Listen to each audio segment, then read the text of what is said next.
Good afternoon, good evening, good morning to all the parents and my dear aspirants. This is Mr. Vishal this side from Vishal Academy. अच्छा, तो आज हम आप लोगों से मिलने आए हैं रिगार्डिंग ये जो सैनिक स्कूल का ई काउंसलिंग का जो फाइनल स्टेज की हमें फॉर्म फिलिंग करनी है, जिसमें हमें स्कूल सेलेक्ट करने हैं। तो वो कैसे करे जाएंगे और उसके लिए क्या क्राइटेरिया आपको फॉलो करना चाहिए और उसका प्रोसेस क्या होगा, कैसे हम स्कूल सेलेक्ट करेंगे, वो मैं आपको अभी इस वीडियो के माध्यम से बताने वाला हूँ। आपको ये प्रोसेस शुरू होने से पहले मैं एक दो चीज़ें समझा देता हूँ। देखिए, आपको ये ज़रूर ध्यान रखना है कि कौन से स्कूल के लिए आप ऑप्ट कर रहे हैं। अब डेफिनेटली उन्होंने ऑप्शन दिया है कि आप 78 स्कूल सेलेक्ट कर लीजिए या 30 स्कूल सेलेक्ट कर लीजिए। आपको पता है कि आपको अपने बच्चे को टॉप 5 या टॉप 7 स्कूल्स में उसको भेजना है, जो आपकी चॉइसेस है। अगर तो आपका बच्चा टॉपर लाइन में है, सपोज़ कीजिए उसके 300 में से क्लास 6 में या फिर 400 में से क्लास 9th में 90% अबव मार्क्स हैं, तो आप, मुझे लगता है कि अपनी कैटेगरी में होम स्टेट में जो आपने फर्स्ट चॉइस दी होगी उसमें आपके बच्चे का हो जाना चाहिए। लगभग फर्स्ट कट ऑफ या सेकंड कट ऑफ में मिल जाएगा। बट फिर भी अगर उसमें ज़्यादा बच्चे सेलेक्ट हो रखे हैं उसी कैटेगरी के, तो आप उसमें सेकंड थर्ड चॉइसेस में कुछ अच्छे स्कूल्स डाल सकते हैं। अब उन अच्छे स्कूल्स को डालने के लिए पहले आपको ये चेक करना पड़ेगा कि किस स्कूल में कितनी सीट्स हैं। उसके लिए सैनिक स्कूल की जो एजेंसी है, उन्होंने सीट मैट्रिक्स दे रखा है। तो आप उस सीट मैट्रिक्स को चेक कीजिए कि मेरे बच्चे के लिए 6 क्लास में रिस्पेक्टिव स्कूल में रिस्पेक्टिव कैटेगरी में कितनी सीट अवेलेबल है। फॉर एग्ज़ाम्पल तो देखिए, आपको क्या करना है, गूगल पे जाके आपको सीट मैट्रिक्स सैनिक स्कूल 2025 टाइप करना है। ये पहला लिंक आपके पास अवेलेबल होगा, इसको आप क्लिक करेंगे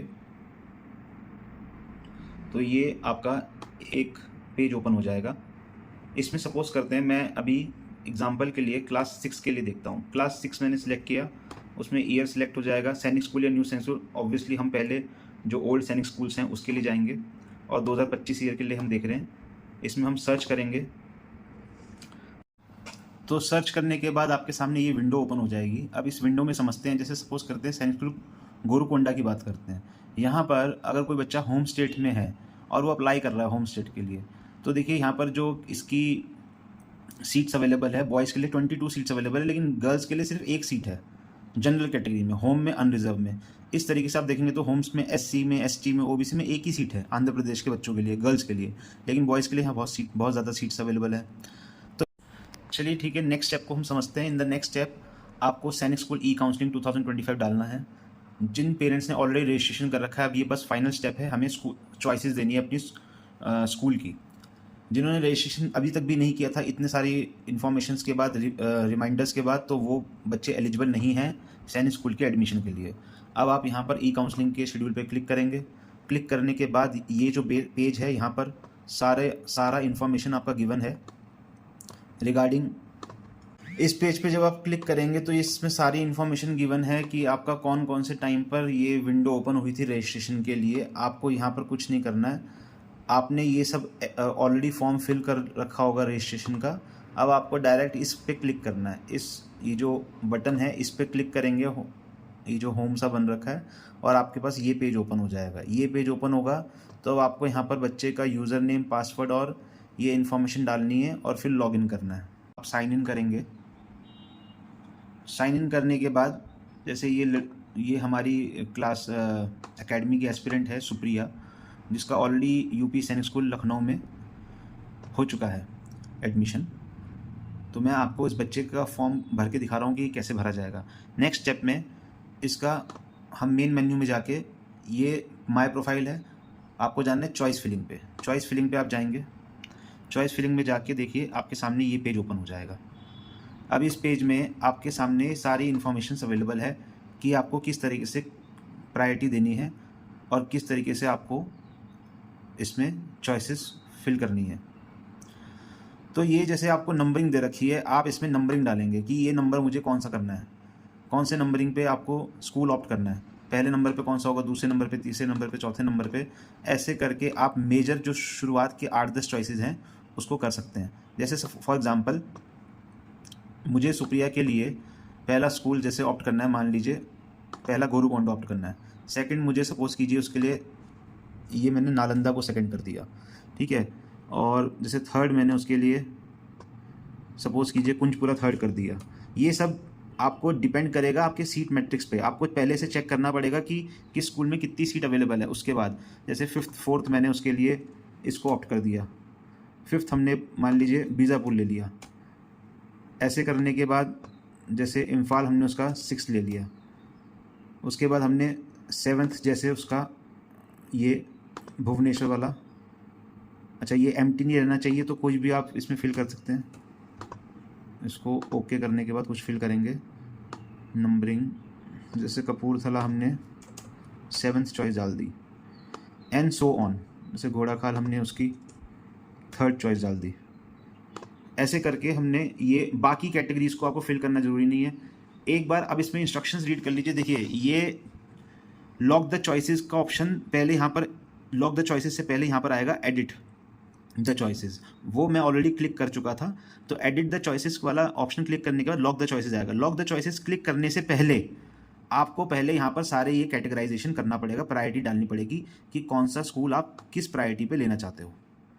जैसे आपने ये प्रायोरिटी बना दी, प्रायोरिटी बनाने के बाद आप ये इंस्ट्रक्शन जरूर रीड कर लीजिए। अब इस इंस्ट्रक्शंस में क्या क्या बोला गया है ये देख लीजिए। At every step you would be locking your priority, ठीक है।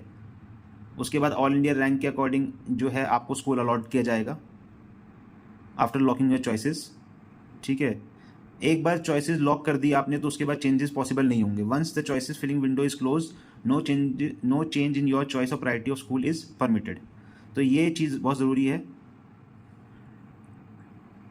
अगर किसी बच्चे ने गलती से पहले ही चॉइसेस को लॉक कर दिया बिना उसको प्रायोरिटी दिए हुए, तो अल्फ़ाबेटिकल ऑर्डर में जो स्कूल्स गिवन है उसी ऑर्डर में उसको उसका प्रेफरेंस दिया जाएगा और उसको उसकी फाइनल चॉइस मान लिया जाएगा, ठीक है। और इसको जब मैं लॉक कर दूंगा उसके बाद मैं जो मैंने चॉइसेस फिल करी हैं, जो हमने प्रायोरिटी दी है, उसका मैं प्रिंट निकाल सकता हूँ और वो अपने रिकॉर्ड के लिए मैं रख सकता हूँ। और ये स्कूल अलॉटमेंट कैसे होगा, रिस्पेक्टिव स्कूल्स अपनी अपनी कट ऑफ निकालेंगे, उसके अकॉर्डिंगली आपके बच्चे को स्कूल अलॉट कर दिया जाएगा। तो ये इसका पूरा प्रोसेस है। तो जैसा कि मैंने आपको बताया, अभी हमने चॉइसेस हमने अपनी ऑप्ट कर ली है। चॉइसेस ऑप्ट करना एक इम्पॉर्टेंट तरीका होना चाहिए इसके लिए। जैसे कि मैंने बताया कि आप सीट ज़रूर सर्च कीजिए कि आपकी कैटेगरी में कितनी सीट अवेलेबल है। पता चला कि आपने 8-10 स्कूल शुरुआत के ऐसे सेलेक्ट कर लिए जिसमें सीट ही अवेलेबल नहीं है आपके बच्चे के लिए, तो आपके बच्चे का नाम आएगा ही नहीं। तो इट्स बेटर कि आप एक तरफ सीट ओपन कर लीजिए, सीट्स ओपन करके चेक कर लीजिए कि कहाँ पर कौन सी सीट अवेलेबल है आपकी कैटेगरी में बच्चे की, और अकॉर्डिंगली वो चॉइसेस फिल कर दीजिए। टॉप 7 to 8 चॉइसेस में आपके बच्चे का नाम आ जाना चाहिए, या मैक्सिमम 10 में। बाकी आपने डाल के इसको हम करेंगे lock the choices. Choices are locked successfully, इसको ओके करेंगे। अब हम इसको अगर दोबारा एडिट करना चाहें तो आई थिंक वो ऑप्शन होगा या नहीं होगा, आई डोंट नो, एक बार मुझे चेक करना पड़ेगा। इसके बाद at this step you can print, edit में एक बार जाके choices are unlock successfully, okay करेंगे। तो इसका मतलब ये है कि आपको सिर्फ अभी चॉइसेस फिल करनी है। चॉइसेस फिल करके जो हमने लॉक कर दी अपनी चॉइसेस, ये लॉक हो गई है, चॉइसेस आर लॉक सक्सेसफुली, और इसको ओके कर दिया। उसके बाद अभी आपको कुछ नहीं करना है। यहाँ पर अगर आप ध्यान से देखेंगे तो ये एक आपको बॉक्स सा दिख रहा होगा जो अभी अवेलेबल नहीं है प्रिंटिंग के लिए। ये मे बी जब 21 तारीख को इसके पूरी काउंसलिंग का प्रोसेस कंप्लीट हो जाएगा, उसके बाद ये ऑटोमेटिकली हो जाएगा और आप एडिट नहीं कर पाएंगे। जैसे मैं आज 15 तारीख को ये कर रहा हूँ, अगर मान लीजिए मेरे मन में आया कि मुझे चॉइसेस कुछ चेंज करनी है तो मैं चॉइसेस कर सकता हूँ चेंज एडिट करके। तो इसका ये लॉक करने का तो हो गया फिल। उसके बाद आप बाहर आ सकते हैं, इसके बाद और कुछ नहीं करना है। यहाँ पर जाके आप साइन आउट कर दीजिए। अभी मैंने दोबारा लॉगिन करके चेक किया है, तो लॉगिन करने के बाद अगर मैं चॉइस फिलिंग पे जाता हूँ तो मुझे यही नज़र आ रहा है कि मैंने अपनी जो चॉइसेस डाली थी वही सेम चॉइसेस हैं, और अगर मैं उसको एडिट करना चाहूँ तो एडिट कर सकता हूँ। एंड एज आई मेंशन कि वो ऑटोमेटिकली 21 के बाद लॉक होकर फाइनली सबमिट हो जाएगी, फिर हम उसका प्रिंट ले सकते हैं। Thank you.